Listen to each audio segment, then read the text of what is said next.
al Marinabús. A ver, aquí y luego la carrera. Es que nos conocimos en la Facultad de Ciencias de la UNAM, entonces ni modo que no le dé la palabra. Claro que sí, con muchísimo respeto, Presidenta, querida Claudia. Y yo trabajo para, o represento en este caso, a una radio comunitaria, Radio Tepoztlán, aunque también colaboro con algunas radios públicas, particularmente aquí el colega menciona a Radio Educación, con la que orgullosamente colaboro desde hace algunos años en sus noticiarios Pulso, también con el Instituto Mexicano de la Radio, también con sus noticiarios y con otros medios como Rompeviento TV y en los Estados Unidos o en inglés el Heraldo y USA y otros, ¿no? La Jornada del Campo, otros. Primero comentar que la radio que yo represento, Radio Tepoztlán, surge en el contexto del plantón de reforma defendiendo el derecho de la ciudadanía a contar con medios propios. Ese es, digamos, el antecedente. Nosotros tenemos ya 18 años en esa batalla y ahí estamos. El área en la que yo me desempeño tiene mucho más que ver con medio ambiente, clima y defensa del territorio. Y en ese sentido van mis preguntas, mis cuestionamientos. En primer lugar, hemos venido siguiendo con muchísima atención, Presidenta, todo lo que ha venido anunciándose en términos, pues a partir de los compromisos de hace un año respecto a la reducción de emisiones y sobre todo a la reducción del uso de combustibles fósiles en la producción de electricidad, lo que se anunció en abril de este año del Plan México, que tiene mucho que ver con este tema, lo que recientemente se anunció en el Plan Estratégico de Rescate de Pemex y muy particularmente lo que este lunes usted muy enfáticamente resaltó, que en México no se utilizará el fracking o la fractura hidráulica para la producción de gas. Sin embargo, nosotros, yo lo he estado, que estamos siguiendo con mucho cuidado todo este tema, vemos que, o nos preocupa si realmente estamos en la dirección de la transición energética que demanda nuestros compromisos internacionales, la crisis climática y pues también los compromisos que usted ha establecido. Cuando estamos viendo, por ejemplo, anuncios del incremento en la producción de gas por parte de Pemex como una parte de la estrategia bastante importante, la inauguración continua de nuevas, plantas basadas en gas fósil. Preferimos no llamarle gas natural porque el gas natural tiene lo mismo de natural que el carbón o que el petróleo, es un combustible fósil que, como usted bien sabe, como parte del panel intergubernamental de cambio climático, el gas, las emisiones de gas, del que llamamos gas natural, en este momento son tan graves o pueden ser incluso más graves que cualquier otro combustible en términos de su contribución al cambio climático, ¿no? Esto está ya en el quinto y sexto reporte del panel intergubernamental. Ya hay alertas muy graves sobre cómo estamos avanzando en el mundo entero, pues con los precios del gas, con la política norteamericana, con la guerra en Ucrania, etcétera. Estamos como comprometiéndonos mucho más en el tema del gas. Entonces, tomando en cuenta también la dimensión o la inversión que se está haciendo en energías limpias, particularmente, por ejemplo, Puerto Peñasco, la planta de energía limpia más grande de América Latina, que sus 4 fases, incluida la cuarta que todavía no arranca, podrían estar sumando un gigawatt a la matriz energética, cuando vemos que varias de estas termoeléctricas basadas en combustibles fósiles contribuyen con mucho más a la matriz energética, pero están avanzando. Y la pregunta es esa y la preocupación es esa. ¿Realmente estamos avanzando en dirección de la transición, de una transición energética como requiere el planeta, como requiere la crisis climática y como tiene México los compromisos ante el Acuerdo de París, ahora que viene también la COP de Brasil? ¿Qué posición o de qué situación presenta México cuando tenemos toda esta situación, ¿no? Cuando también, por ejemplo, estamos de alguna manera siendo cómplices de los Estados Unidos en la exportación de gas a partir de las plataformas en Ensenada, con Sempra, que se vino a anunciar aquí su incremento, que ya viene la inauguración de esta licuefactora de gas, que también pues, es gas que viene del fracking de los Estados Unidos, o la otra todavía mucho más grave, que es la de Puerto Libertad, en el Golfo de California, con una inversión anunciada de 13,000 millones de pesos y que se le han estado dando ya los permisos, etcétera. Lo mismo pasa en el Golfo, en Altamira. Entonces, con todo este contexto, la pregunta, señora presidenta, es: ¿estamos en la dirección de la transición energética? Entiendo que la situación que enfrentamos mundial, la realidad, la necesidad de fortalecer nuestra soberanía energética, y ahí aplaudimos muchísimo que Pemex esté recuperando como un instrumento de soberanía, pero realmente esta soberanía la estamos construyendo con el fundamento o con la dirección de la transición energética, o nos estamos atrasando, nos estamos quedando fuera de esa transición. Vamos a cumplir con los compromisos internacionales que tiene México. Yo daba una clase en la UNAM durante muchos años en la maestría de Ingeniería en Energía. La clase se llama, todo porque todavía se da, Energía y Desarrollo Sustentable. Y ahí hablábamos de que un sistema energético para México, para cualquier país y en particular para México, debe cumplir con una serie de principios. El primero tiene que ver con soberanía. El que no dependas del exterior, que tengas soberanía. Eso lo busca todos los países del mundo. Muchos importan o exportan. Importar en este caso. El segundo tiene que ver con justicia energética, que todos tengan acceso, que no haya unos que no tengan acceso a la electricidad y otros sí, que todos puedan tener acceso. Y el tercero tiene que ver con lo ambiental. Hay algunos otros temas, pero el tercero tiene que ver con lo ambiental. Y deben cumplirse los tres.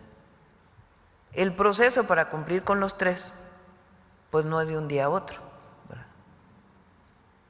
Entonces, en el plan de energía sí está planteado aumento en plantas de ciclo combinado con gas natural, en sustitución de prácticamente todo el combustóleo, que todavía hay algunas plantas. Eso reduce emisiones. Y está planteada una parte muy importante de renovables, solar, viento no tanto, pero solar principalmente, geotermia y algunas otras opciones, ¿no?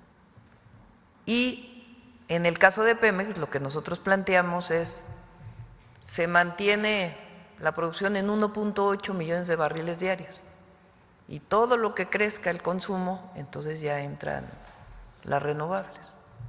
Y en ese marco, pues el objetivo es que se cumplan los tres: aumentar nuestra soberanía energética, que todo mexicano y mexicana tenga acceso a la electricidad y a los combustibles, y los temas ambientales. Entonces, ese es el marco del Plan Nacional de Energía. Se cumplen los compromisos internacionales, pero hay que decir que se sigue, sí hay una parte que es de crecimiento en gas natural. Entre otros temas, porque la parte base de la generación eléctrica no está claro cómo se podría sustituir. Entonces, ese es el plan. Y mira que me he dedicado muchos años de mi vida a eso. Sí. Muchas gracias. Gracias. Presidenta, también quería preguntarle preguntarle este magnífico, impresionante corredor biocultural de la Gran Selva Maya que se acaba de acordar con Guatemala y con Belice, que es una noticia realmente, desde mi punto de vista, una noticia fantástica, que realmente es un esfuerzo de articulación de temas que han venido ocurriendo en esa región durante décadas, ¿no? Manejo forestal comunitario, las áreas destinadas voluntariamente a la conservación, muchísimos otros esfuerzos, ¿no? Sin embargo, ahí hay un tema en particular, en el mismo contexto de su publicación, de dar a conocer este corredor biocultural, el Programa de las Naciones Unidas para el Desarrollo sacó un análisis que creo que me parece muy atendible, muy importante, que me gustaría conocer su respuesta a este planteamiento, y es que parece que no estamos, y no solo en ese tema, pero particularmente en ese tema, en muchos otros en el país, que pese a todos estos planes de justicia climática y muchas otras cosas muy positivas que están ocurriendo en ese ámbito, lo que dice este reporte del Programa de las Naciones Unidas es que no estamos siendo capaces de alcanzar o de alguna manera validar o cumplir pues con lo que nos mandata ya el segundo artículo de la Constitución y que viene también en los convenios internacionales como este famosísimo OIT 169, y es que en realidad todavía nos falta un tramo muy importante por recorrer para realmente lograr el consentimiento libre, previo e informado por parte de las comunidades en este tipo de decisiones. O sea, eso es lo que señala, y yo sí lo he visto, o sea, si existe el esfuerzo, existe la convicción, y sin embargo no estamos llegando ahí, cuando menos esa es la opinión no solo de este reporte del PNUD, pero sí también de muchas organizaciones sociales.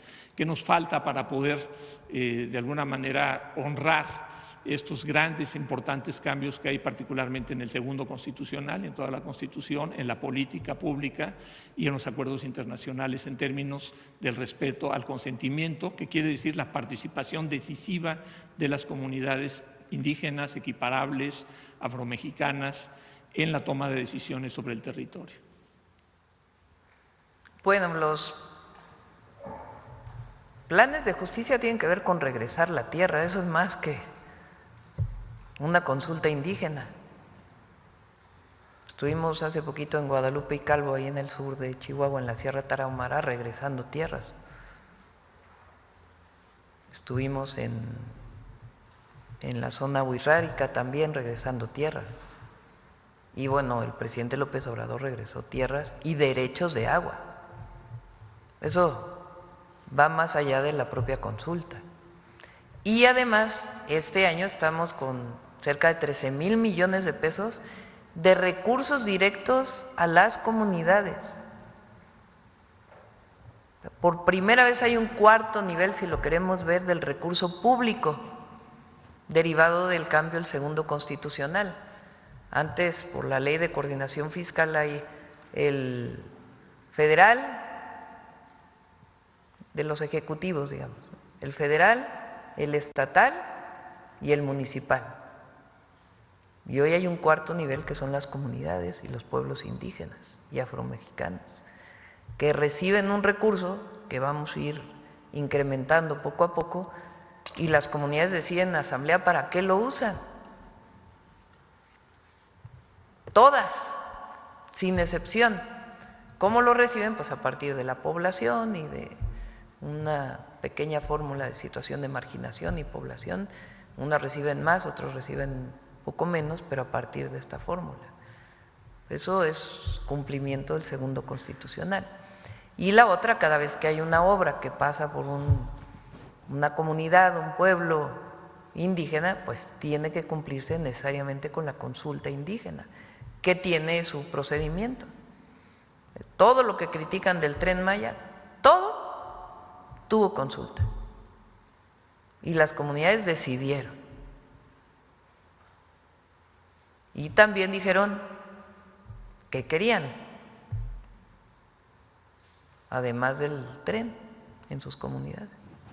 Sí, muchas gracias, presidente. Justamente en ese tema acabo de ver una nota de un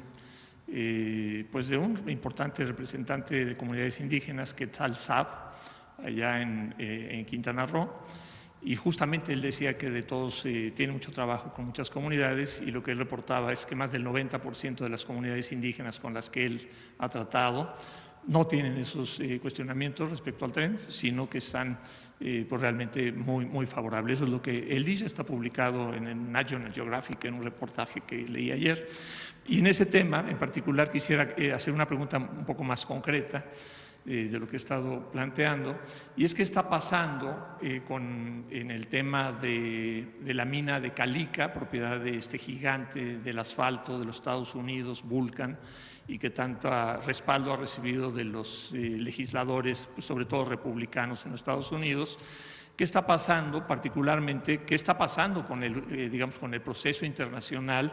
México se sostiene en esta, digamos, en esta clausura definitiva y en este resarcimiento de estas tierras. ¿Y qué está pasando con la publicación del plan de manejo del área natural protegida Felipe Carrillo Puerto, de 54,000 hectáreas que se ha decretado y aún no está el plan de manejo? Esto también tiene que ver no solo el área de las 54,000 hectáreas, sino otras áreas, por ejemplo, las destinadas voluntariamente a la conservación. En aquel caso, por ejemplo, hay una muy importante que se llama el ojo el ojo del jaguar, que está ahí en esa misma región.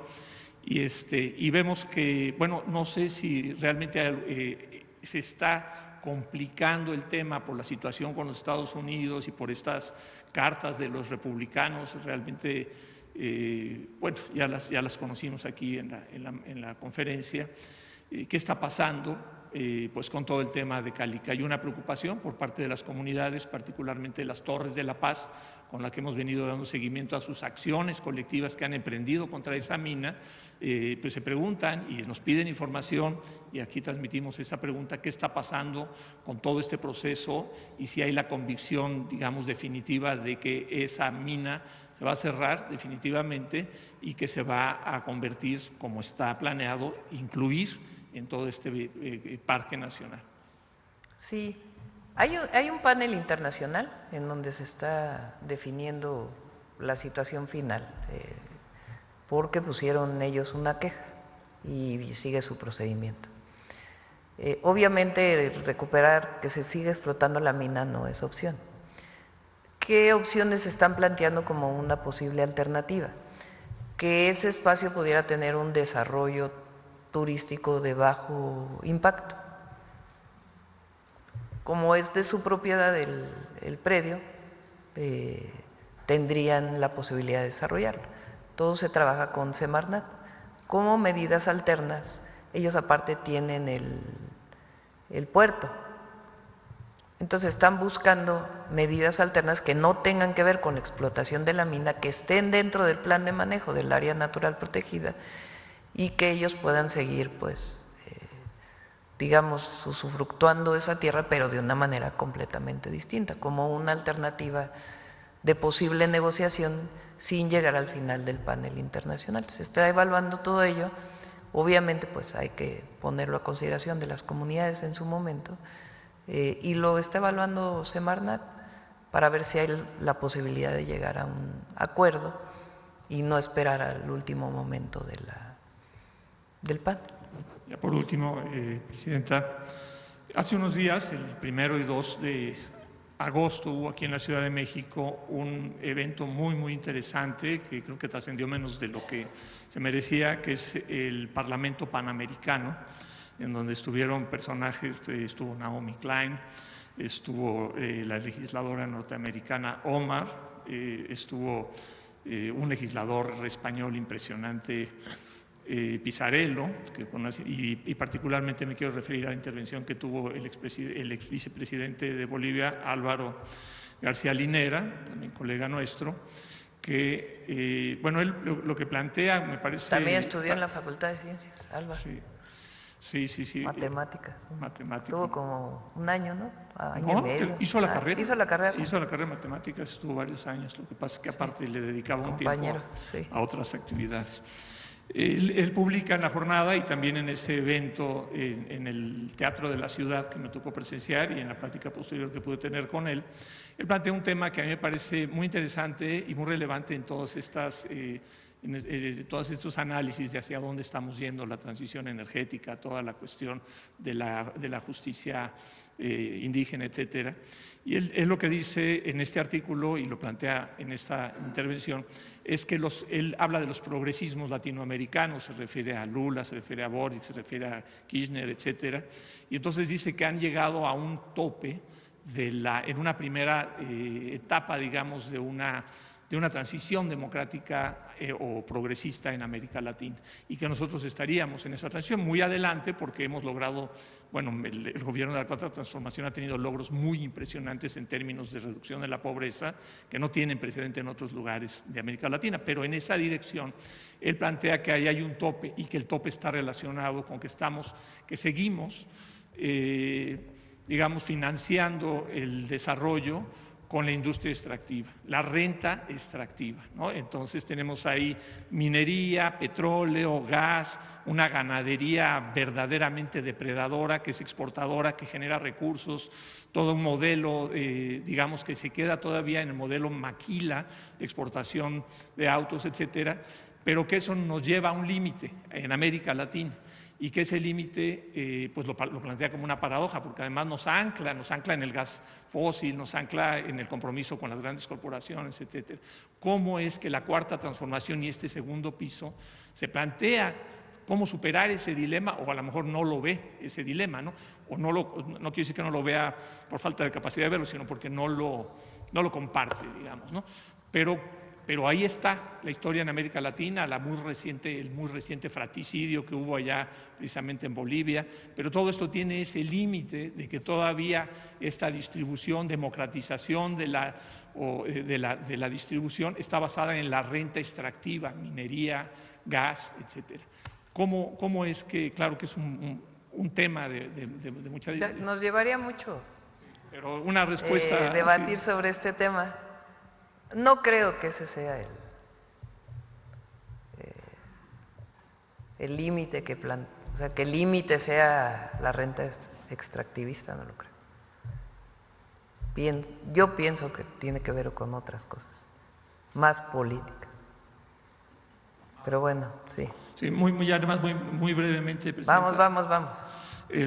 Muy brevemente, el tema de las radios comunitarias, aquí el colega planteó el tema de las radios públicas y el tema de esta necesidad de cambiar la ecuación en donde actualmente el 90% o no sé, cerca del 90% de los recursos destinados a la comunicación pública, a la comunicación social, los recursos de comunicación social se destinan a medios que realmente pues, no solo son enemigos del gobierno, son enemigos de la sociedad y le han causado un daño terrible. Y entonces usted contesta en términos del rating. Sí, pero las radios, por ejemplo, las radios comunitarias, las radios que están en las comunidades, radios indígenas, las nuevas radios afromexicanas. En términos comerciales, en la radio comercial. Ahora cambiamos la ley para que también puedan tener sus propios recursos las radios comunitarias, que era parte de lo que, pues sí, que se prohibía.